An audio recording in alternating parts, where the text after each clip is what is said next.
noticiário chocou a todos com imagens de pessoas invadindo o Congresso Nacional, invadindo o Supremo Tribunal Federal, invadindo o Palácio do Planalto e depredando, quebrando o patrimônio público, destruindo as instituições no que elas têm de simbólico, pegando o brasão da República e colocando numa das cadeiras, numa das poltronas dos ministros do Supremo Tribunal Federal e fotografando do lado de fora do Supremo, para simbolizar que o Supremo é o povo, o Supremo não, quem deve sentar naquela cadeira é o povo brasileiro e não os ministros, sei lá o que se quis simbolizar com aquilo.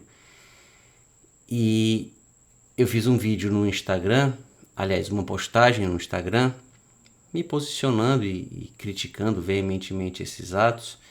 E, curiosamente, algumas pessoas, poucas, mas ainda assim é de se surpreender, defenderam esses atos, dizendo que o Supremo mereceu, que isso aconteceu porque os poderes se uniram contra o povo, isso aconteceu porque o Supremo não teria cumprido o seu papel, o Supremo teria violado a Constituição, isso aconteceu porque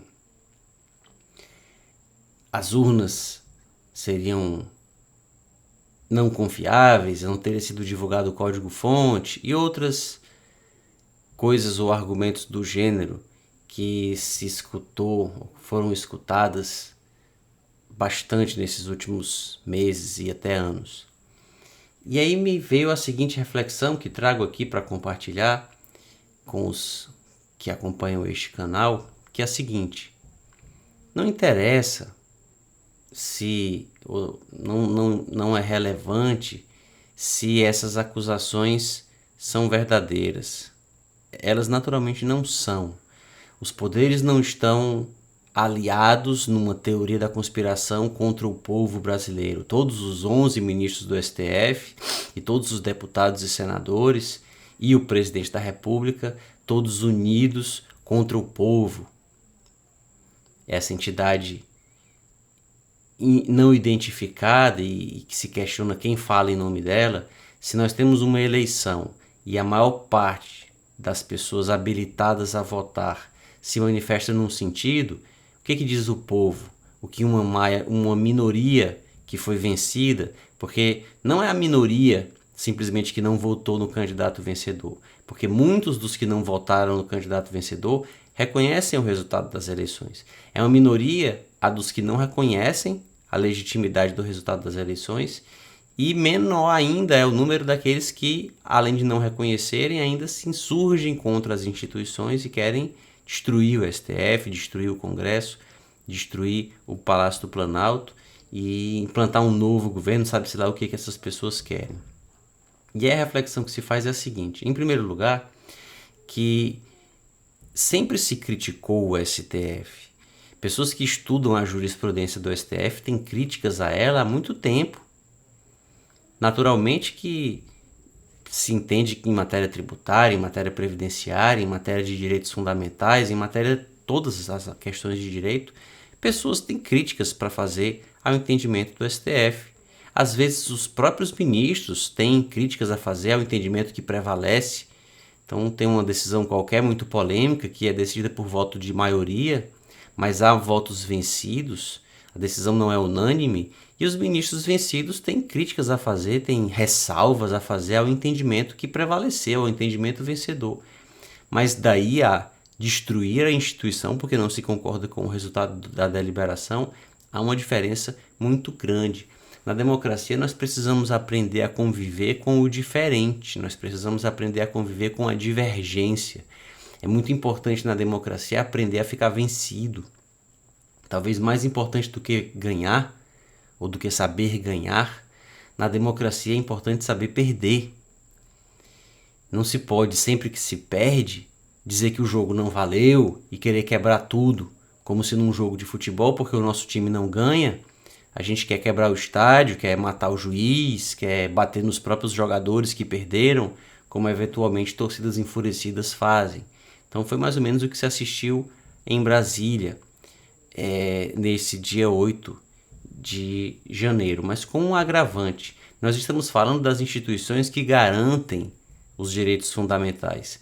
Nós estamos falando de instituições que garantem a liberdade de expressão, que garantem os direitos individuais. As pessoas parecem que não pensam nisso. Imagine-se que esse movimento fosse supostamente bem sucedido. As pessoas conseguem destruir o STF, destruir o Congresso, destruir o Palácio do Planalto, o movimento toma corpo e terminam realmente desconstituindo os poderes constituídos. E aí se vai implantar um novo governo. Quem poderia limitar este novo governo? Quem poderia colocar amarras ou limites a ele? Se o novo governante decidisse matar todos aqueles que divergem dele, a quem se recorreria? Então as pessoas às vezes não pensam nisso. Se nas próximas eleições a pessoa que fosse colocada no poder agora não quisesse mais sair, o que se faria a respeito disso?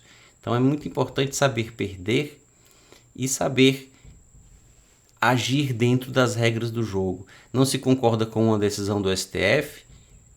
Escreva um texto fundamentado explicando por que ela está errada, em vez de criticar a aparência física do ministro que a proferiu ou a suposta orientação sexual dele. Existe um entendimento que foi professado ou que está consubstanciado numa lei que foi editada pelo Congresso Nacional, com a qual você não concorda. Escreva um texto, faça um vídeo criticando a lei, dizendo por que ela não é boa.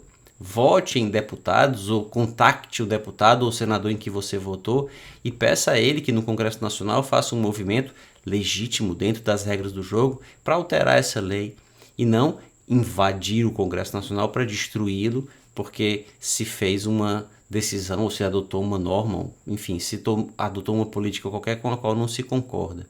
Isso lembra aquela questão daquela criança que quando começa a perder o jogo, quebra as peças, joga as peças fora, derruba o tabuleiro e não quer mais brincar. Então, como não foi o meu candidato que ganhou e eu não aceito perder, eu quebro tudo e faço uma revolta qualquer para implantar a minha maneira de ver. E uma situação, inclusive, curiosa, porque as pessoas ficavam se filmando e filmando o que estava acontecendo e era um misto de fantasia e realidade. As pessoas pareciam que não... Parece que se vive num momento que as pessoas não têm consciência exatamente do que fazem, elas vivem um mundo de rede social no qual se confunde fantasia com realidade e postam para suas bolhas e até sem observar que com isso estavam criando provas contra si mesmas e deixando rastros de um crime que estão praticando, inclusive previsto no Código Penal, e se identificando e filmando as suas ações e, enfim, aspectos que são lamentáveis sobre diversos pontos. O presidente da República decretou a intervenção federal no Distrito Federal somente em relação à segurança, no que foi muito acertado e muito cirúrgico. Então, o Distrito Federal não pode se queixar de quebra da sua autonomia. Além de a intervenção federal ser um procedimento previsto na Constituição, ela foi feita de modo muito cirúrgico apenas em relação à segurança pública, porque foi em relação à segurança pública que a ordem posta foi colocada em risco, porque a segurança pública do DF não funcionou. Isso fica claro nos vídeos que circulam por todos os meios de comunicação, em que se vê os manifestantes invadindo os edifícios, os prédios onde funcionam os três poderes e a polícia nada fazendo, simplesmente acompanhando e observando. Um movimento que evidentemente era conhecido, esses ônibus chegaram ao Distrito Federal, aos montes, e tudo isso poderia ter sido visto e foi visto e nada foi feito. E aí quando se compara isso, por exemplo, a ação que a mesma polícia, não a do DF, mas polícias, forças de repressão de diversos pontos do que fizeram com ônibus que levavam eleitores porque tinham um pneu careca, porque estava faltando, sei lá, uma regra de segurança qualquer, esses ônibus eram barrados, interditados e as pessoas não podiam votar, porque se fazia um excessivo e rigoroso controle da legalidade das condições de segurança do ônibus, ou dos ônibus, mas não foi o que se viu nas ações que inclusive não começaram agora em 8 de janeiro, elas já se verificaram antes, atos de vandalismo no DF, e que não foram coibidos pelas forças de segurança, e isso realmente justifica a intervenção por um prazo determinado só durante o mês de janeiro, para que se normalize a situação. É muito importante também que se punam as pessoas, muitas delas podem ser identificadas pelos vídeos, podem ser identificadas pelas postagens que elas próprias fizeram nas redes sociais, e é inclusive um perfil que está fazendo isso, um perfil do Instagram que as está identificando todas. É importante que isso seja feito para que se aplique a lei, para que se punam as pessoas que fizeram isso. Nós não podemos consagrar a impunidade de pessoas invadirem o Supremo Tribunal Federal, invadirem o Congresso, invadirem o Planalto, quebrarem, destruírem obras de arte, destruírem documentos públicos, destruírem móveis históricos públicos e, enfim, simbólicos da República, destruírem e nada acontecer, como se fosse uma brincadeira, como se fosse liberdade de expressão. A liberdade de expressão envolve o direito de emitir uma opinião, de criticar as decisões do STF, de criticar a sistemática eleitoral brasileira, de criticar as leis feitas pelo Congresso Nacional, as políticas públicas adotadas pelo Poder Executivo. Mas a liberdade de expressão não envolve atos de ação que configuram o que levam à depredação de prédios públicos, que levam à interdição de prédios onde funcionam os poderes da República. Isso nada tem a ver com liberdade de expressão. Há uma diferença muito grande entre os pensamentos, o ato de exprimir, de explicitar esses pensamentos, e ações. Uma coisa é dizer que a minha opinião sobre um assunto é A ou B. Outra coisa é quebrar coisas, outra coisa é destruir coisas porque eu, na minha opinião, tenho o direito de fazer aquilo, ou porque as pessoas que usam aquelas coisas não têm a opinião igual à minha. Porque a minha opinião é uma e a dos ministros do STF é outra, eu vou quebrar o STF.